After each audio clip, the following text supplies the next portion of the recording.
hubiera... O sea, nada más dígame, perdón, la voy a interrumpir para que me diga a pregunta concreta, respuesta concreta. ¿Cuál sería el deber de cuidado que tiene una persona cuando le va a dar martillazos y hachazos a otra para que no le pase nada? ¿Cómo? ¿Cuál es el deber de cuidado que tiene que cumplir alguien cuando va a dar martillazos y hachazos a otra persona? Desinfectarlo para que no se infecte la herida. ¿Cuál es el deber de cuidado? Porque la culpa implica una negligencia. ¿Cuál fue la negligencia al golpear con un hacha y con un martillo en forma intencional? Porque desde el principio se marca que quería maltratarla, luego que quería matarla. ¿Dónde va a Pero estar la culpa? se supone que en realidad nunca intentó lastimar a la otra hasta que tuvo que, ¿no? A ver, si vemos aquí dice, A golpeó acá por venganza. No es muy buena onda eso, así como que diga, son cariñitos, no suena cuando es por venganza. Ujú. Varias veces con el martillo en la cabeza para maltratarla. Maltratarla tampoco es una cosa así como, ay, qué tierno, güey. Entonces estamos hablando de que sí había una intención de causar una afectación. Después de eso, K se desvaneció en el suelo, gravemente lesionada, y ya tomó la decisión por miedo a una denuncia de matarla. Tampoco veo dónde estaría la culpa aquí, pues ya es una cuestión dolosa. Si ya tomó la decisión de matarla, pues ya es que la quiere matar. ¿Dónde está la culpa? Porque se supone que es al revés, ¿no? K no intenta lastimar No. a... K siempre quiso lastimarla, pues maltratar no es lastimar. Creo que me confundí en las letras, creo que no la entendí bien. A es el activo y K es la pasivo. El golpeador golpea a K por venganza para maltratarla. Ahí yo veo una intención. Después K se desvanece, que es la golpeada por el martillo, y A, que es el que la agarró a martillazos, toma la decisión de matarla y continúa golpeándola con el martillo ya desvanecida en el suelo. Después de eso, A, que es el mismo que golpea con martillo, sufre el delirio homicida y sin pensar conscientemente en las consecuencias de su acción, toma un hacha que ahí estaba y le da, además de los martillazos que ya le dio acá, ahora le da hachazos. Y de entre 30 golpes que le dio entre con martillo y con hacha, 5 de esos 30 eran de tal intensidad que serían mortales. Entonces la pregunta es, ¿dónde estuvo la negligencia? Nada, no lo había entendido bien, la verdad. Ok, a ver, permítame Ángel, déjame ver aquí porque había otros que tenía que comentar. A ver, Sebastián, ya habló usted, nada más que quede, que me diga una cosa. ¿Puede activar su micrófono, por favor? ¿Yo o lo... Sebastián del Toro. Ah, ok, aquí estoy. Ya nos explicó por qué pensó que era culposo. Pero ¿por qué culposo en segundo grado? Platíqueme eso, ese cuál es, porque ese ni yo me lo sé. Eh, Segundo grado no era cuando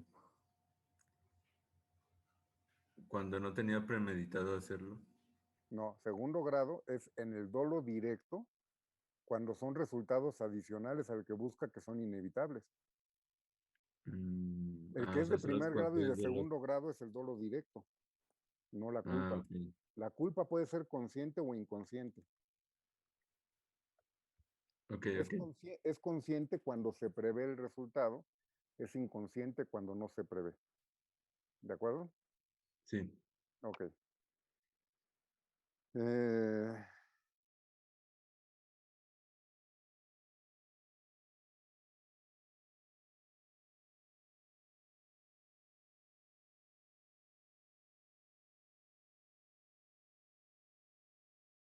a ver, Gustavo Emanuel Baños.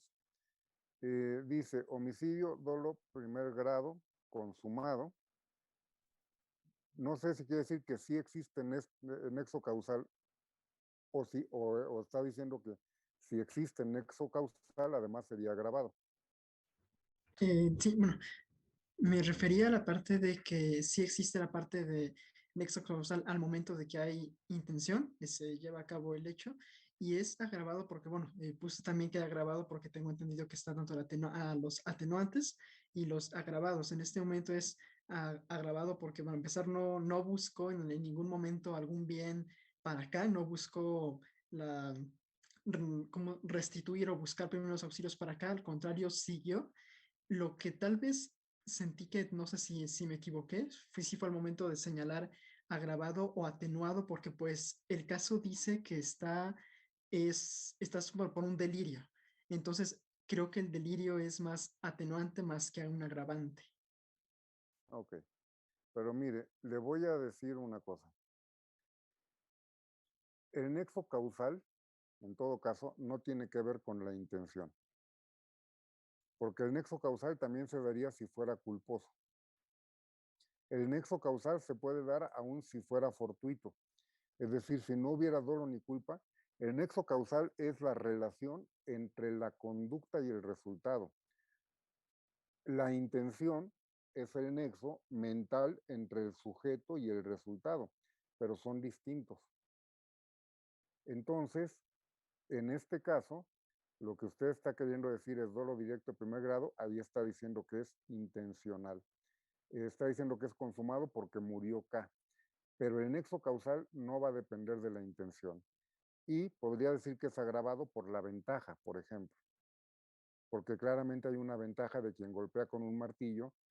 Aparte, se entiende como que A lo entenderíamos como, aunque no nos dice que A es hombre, sí sabemos que K es mujer. Y si es una cuestión de una venganza, pues a lo mejor es un tema hasta medio pasional. Entonces, pues puede ser hombre, puede ser mujer, pero ya con el martillo pues tiene superioridad. Cuando incluso la golpea estando ella en el suelo, ahí claramente hay una ventaja, porque además ella ya se desvaneció, ya no está consciente. Entonces ahí habría ventaja y sí sería agravado, en todo caso. Pero bueno, permítanme.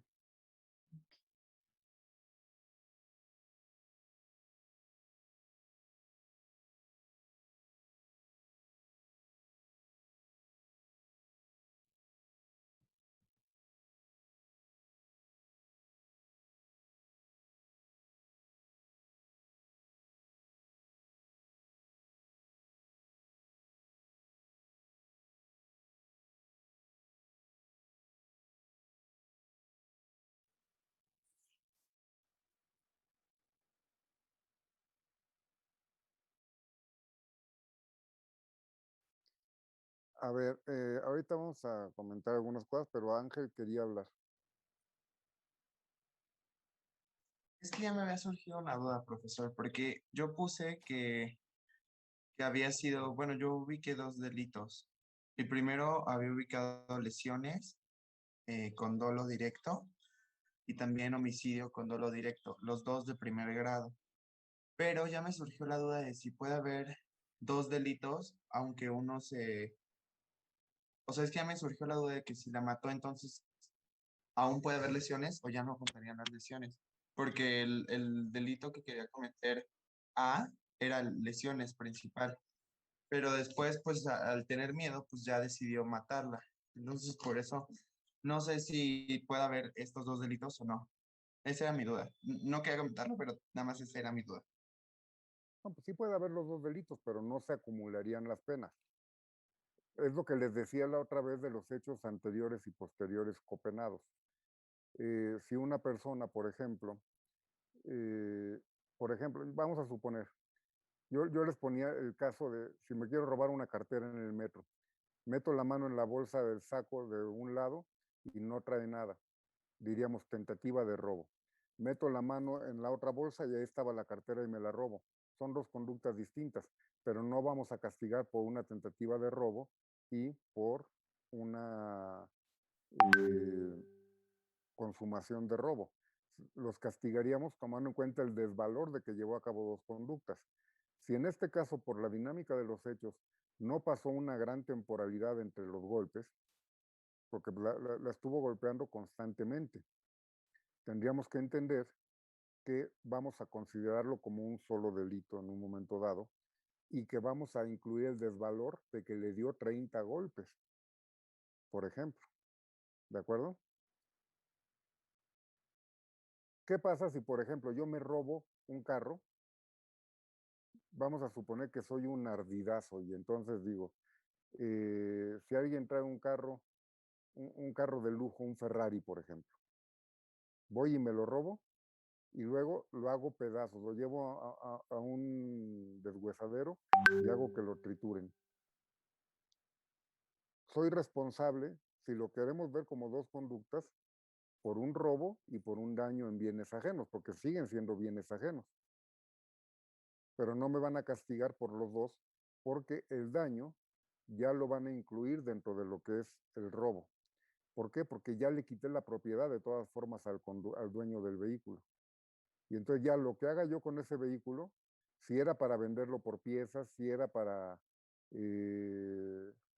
o bueno, vamos a suponer que quería usarlo como refaccionaria para mi carro, que yo tengo otro Ferrari y no quería pagar las refacciones, y entonces utilizaba las que le iba quitando al otro carro.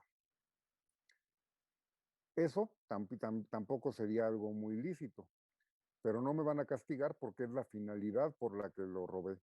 Es cuando se da lo que podemos entender más allá de la consumación como el agotamiento del delito. Y ese agotamiento pues no sería punible, sería un hecho posterior copenado.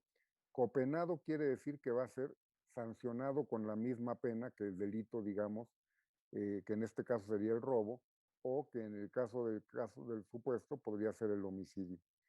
Si yo le doy a alguien 3 balazos, vamos a suponer que voy a ejecutar a alguien en la calle, le doy 3 balazos y se pudiera acreditar que el tercer balazo fue el mortal, pero que fueron seguiditos, no me van a castigar por 2 lesiones consumadas o por 2 tentativas de homicidio y además por un homicidio, cuando en realidad lo que quería yo era causar la muerte y es lo que quise, lo que causé, ¿no? Entonces, no lo veríamos como 2 delitos distintos. O sea, acumulables, pues. Adelante, Tania. Profe, en ese mismo sentido de la acumulación de delitos, se me ocurrió un ejemplo. Si, por ejemplo, yo quiero ir a matar a alguien y lo quiero ir a matar atropellándolo, pero no tengo carro, entonces voy y me robo el carro de alguien. También lo que se contaría sería solo pues el homicidio, el atropellamiento de la persona, y no se podría No, contar entonces el robo. ahí sí se contaría el robo, porque el robo está afectando un bien jurídico de distinta naturaleza, no es, o sea, no es la misma línea de la... Cuando hablamos de un homicidio, hablamos de una lesión mortal. Es decir, en todo homicidio empieza con una lesión.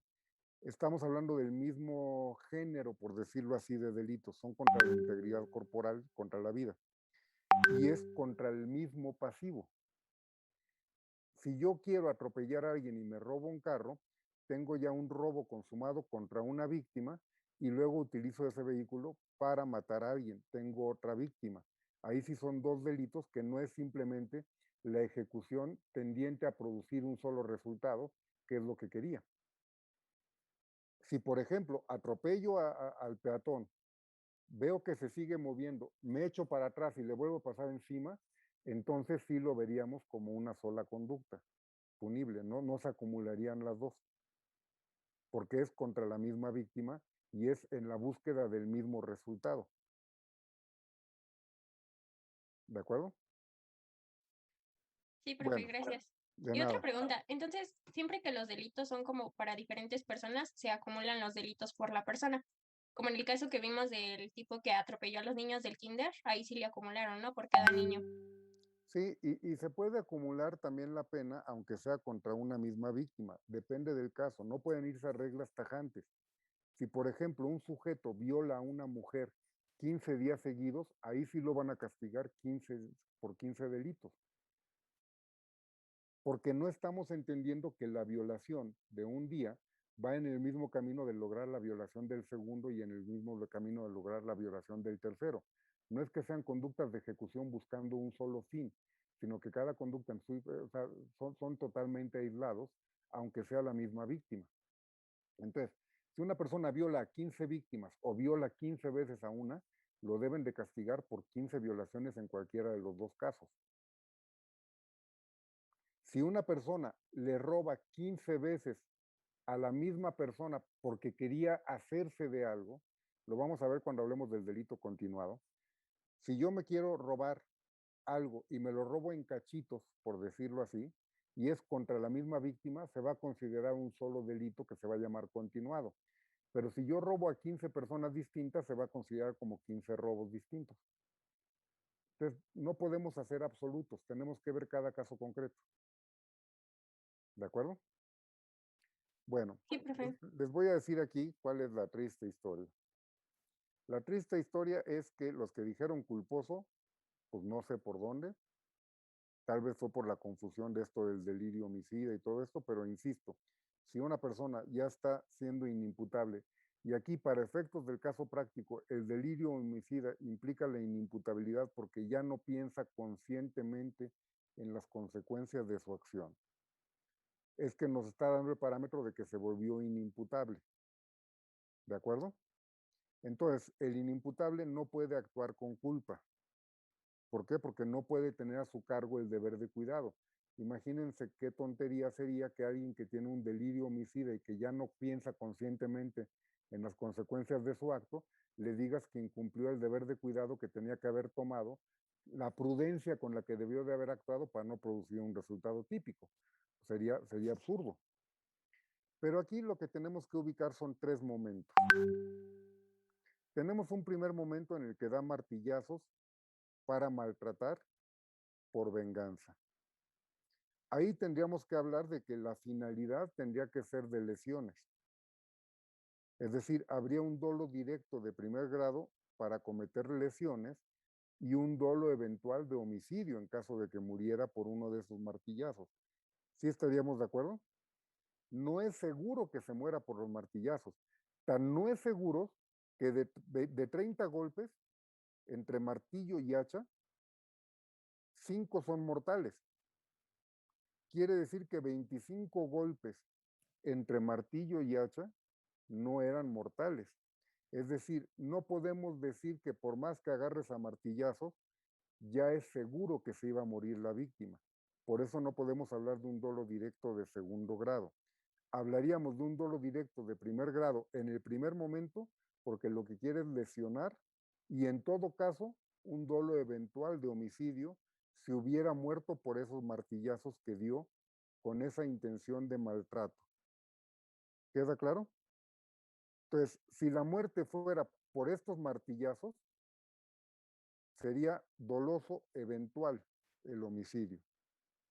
Si se pudiera acreditar que fue con esos martillazos la muerte. ¿De acuerdo? Ahora, el caso nos da a entender que seguía con vida porque solo se desvaneció después de los primeros martillazos. Y entonces A toma la decisión por miedo a la denuncia de matar a K. Aquí ya empieza a dar martillazos, pero con dolo directo de primer grado de homicidio, porque ya lo que quiere es matar, la conducta va encaminada a matar. ¿De acuerdo?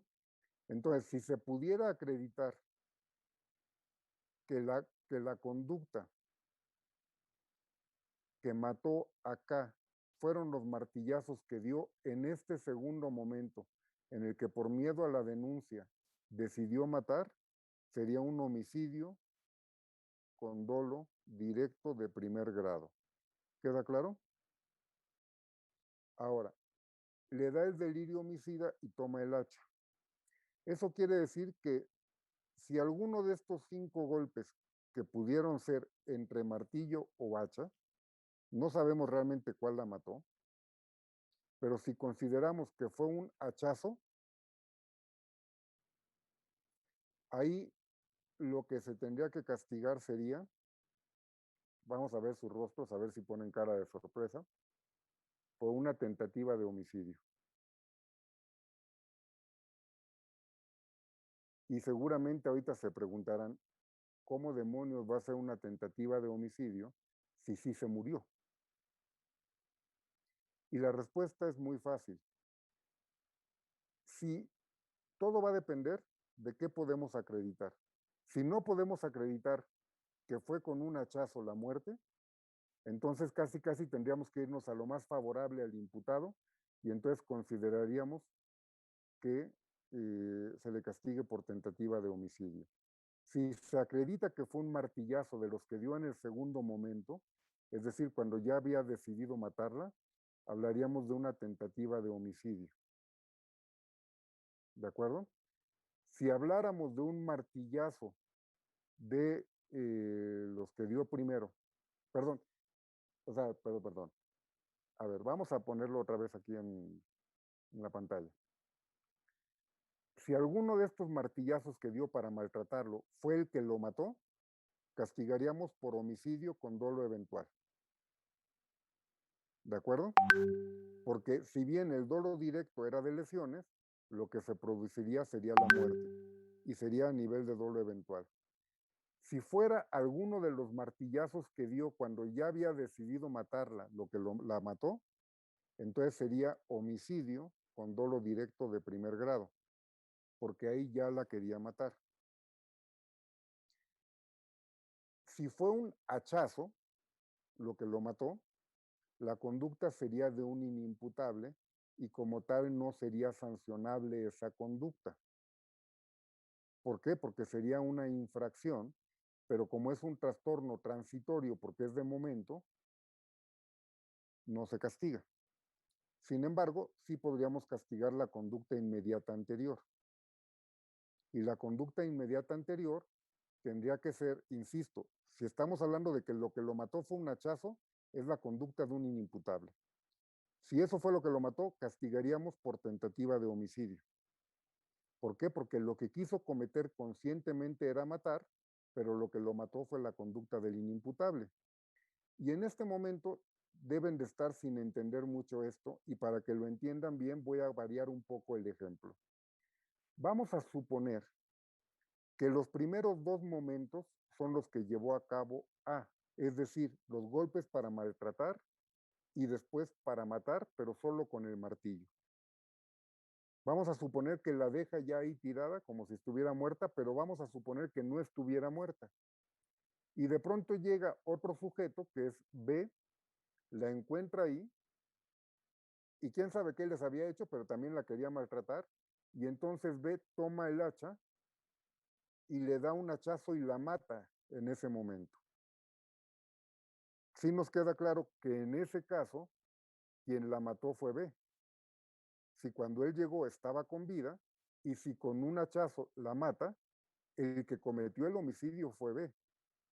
La conducta de A, si bien podía producir la muerte, sufre una interrupción del curso causal. Él no la mató el hachazo. Entonces, se castigaría a A por tentativa de homicidio y a B por homicidio consumado, porque fue el que la mató con el hachazo. Ahí sí lo vemos más claro, ¿no? Si yo dejo a alguien pensando que ya está muerto, pero no está muerto, o lo dejo para que se desangre y se muera, sabiendo que está vivo, pero lo quise matar, si se muere yo respondo. Pero si llega otro y lo mata antes de que se muera, quien realmente lo mató fue la otra persona. Entonces ella responde por el homicidio y yo respondo por la tentativa, porque realicé la conducta para matar, pero no lo maté yo. Ese equivalente es como si cuando A se vuelve inimputable es como si fuera otra persona. La conducta del inimputable, que no va a ser delictiva porque es un trastorno transitorio, va a interferir el curso causal de la conducta de A imputable y entonces lo castigas por tentativa. Entonces todo va a depender de si se puede determinar qué golpe fue el que mató acá. Si fuera un martillazo de los primeros, cuando nada más quería maltratarla, sería homicidio con dolo eventual, porque era una posibilidad que la matara y lo aceptó. Si fuera un martillazo de los que propinó cuando ya quería matar, entonces sería homicidio con dolo directo. Si fuera un hachazo lo que la mató y se pudiera determinar, castigaríamos por tentativa de homicidio, porque el inimputable, aunque sea el mismo sujeto, interfiere con el proceso causal de la conducta del imputable. Y si no podemos determinar si fue un hachazo o fue un martillazo, porque los 5 golpes entre una y otra arma son aptos para matar, para haber producido la muerte, nos tendríamos que ir a lo más favorable al imputado y tendríamos que aplicarle la tentativa de homicidio. ¿De acuerdo? Adelante, Ángel, quería decir algo y con eso nos despedimos porque ya se nos pasó el tiempo. Sí, quería preguntarle que... ¿Por qué sería inimputable? Ya vi en el chat. No. Es que justo la inimputabilidad, según yo, es la de que no entiende las leyes, pero pues antes de cometer el delito de homicidio, pues ya estaba premeditado hacer lesiones, entonces sí entiende las leyes, ¿no? Y justo A te ver, dice que por perdón que culpa lo interrumpa, pero decide si no, matarla. perdón que lo interrumpa, lo voy a silenciar. Si no. En el momento en que él decide matar por miedo a la denuncia, sí entiende. Pero cuando toma el hacha ya no entendía lo que hacía, porque ya nos dice el caso, y por eso hay que partir del caso, que ya no pensaba conscientemente en las consecuencias de sus actos. Quiere decir que ahí era inimputable. Lo que hizo con el hacha y lo que haya producido con el hacha, no se lo podemos reprochar porque ya era inimputable. Si fuera una inimputabilidad permanente, sería acreedor a una medida de seguridad. Pero si es algo transitorio, como sería este delirio, porque fue por el momento, porque se alocó, digamos, en ese momento, ahí no hay ni pena ni medida de seguridad. Entonces, lo castigaríamos por la conducta que sí realizó conscientemente, que se volvería la tentativa de homicidio, si es que lo que mató acá fue el hachazo. Porque en el momento en que él ya no piensa conscientemente, ya no va a responder por esos actos que realizó a partir de ese momento. Usted no puede decir, a ver, por ejemplo, si usted mañana le dan un golpe en la cabeza y pierde la capacidad mental, no van a decir, va a responder por todo lo que hizo antes y lo que haga después porque antes sí entendía. No, a partir de que no entiende, lo que haga en ese momento ya no se le va a poder castigar. ¿De acuerdo? Bueno, y sería inimputable porque, aunque yo no soy perito en psiquiatría y no podría explicarles las características de un delirio homicida, el contexto del caso es que se demostró que era inimputable. Porque ese es un caso real, no sé dónde fue, lo saqué de un libro, pero es un caso real. Y lo que ocurrió ahí es que un tribunal de escabinos fue el que determinó que se regresara la condena para que se determinara si había sido un hachazo o había sido un martillazo, porque de eso iba a depender. Un tribunal de escabinos, para que lo entiendan, es un tribunal mixto. ¿Ustedes han oído hablar del jurado popular? Así como en las películas gringas, son ciudadanos, no son abogados. Puede haber abogados, pero no tienen que ser abogados. Y el ciudadano, el jurado, da el veredicto y luego el juez individualiza la pena. El tribunal de escabinos es un tribunal mixto que se integra colegiadamente por jueces y por ciudadanos. En el caso este que se plantea, había sido juzgado el asunto por un tribunal de escabinos. Y los escabinos dijeron, no, primero nos tienen que determinar qué fue lo que lo mató para que sepamos qué fue. ¿De acuerdo? Y ya nunca se da en el libro la solución de qué fue lo que se determinó. Pero entenderíamos, insisto, que si no se puede determinar, tendríamos que llegar a la conclusión del indubio pro reo. Y no podríamos decir, vamos a castigar como imputable, si a lo mejor lo que lo que produjo el resultado fue la conducta de A ya como inimputable, entonces no le castigamos por el homicidio consumado, pero sí por la tentativa. ¿Queda claro? Yo sé que es un asunto que nos suena extraño porque al final sí se murió. Y porque al final, pues fue una conducta muy, ahora sí que permítanme la expresión coloquial, muy manchada. ¿De acuerdo? Pero lo cierto es que sí hay la interrupción del curso causal y si lo vemos como que la conducta de los hachazos fuera por otra persona, lo vemos mucho más razonable. Porque entonces sí, quien terminó matando fue el que dio el hachazo. Si pensamos en los toros, han visto las corridas de toros cuando le dan la espada, digo, independientemente de les guste o no les guste, no vamos a discutir eso, le dan la espada, el toro dobla las patitas, que es cuando ya cae ahí, está en el suelo, y llega el puntillero y le clava la puntilla, y es donde se retuerce el toro y muere. Si lo queremos ver así, el que lo está matando realmente es el puntillero, aunque la lesión mortal ya la había causado el torero. ¿De acuerdo? Está interrumpiendo con el curso causal y quien realmente mata es el puntillero. Tan es así que a veces le da el golpe, no lo descabe, o sea, no lo desnuca bien, por decirlo así, y se levanta el toro. ¿Por qué? Porque todavía no estaba muerto. ¿De acuerdo? Sí, ya se pueden salir. Yo también ya me tengo que salir, que tengo clase. Cualquier cosa, pues lo vemos el lunes. Que tengan buen fin de semana. Bonito Hasta luego, día, maestro. profe. Hasta luego.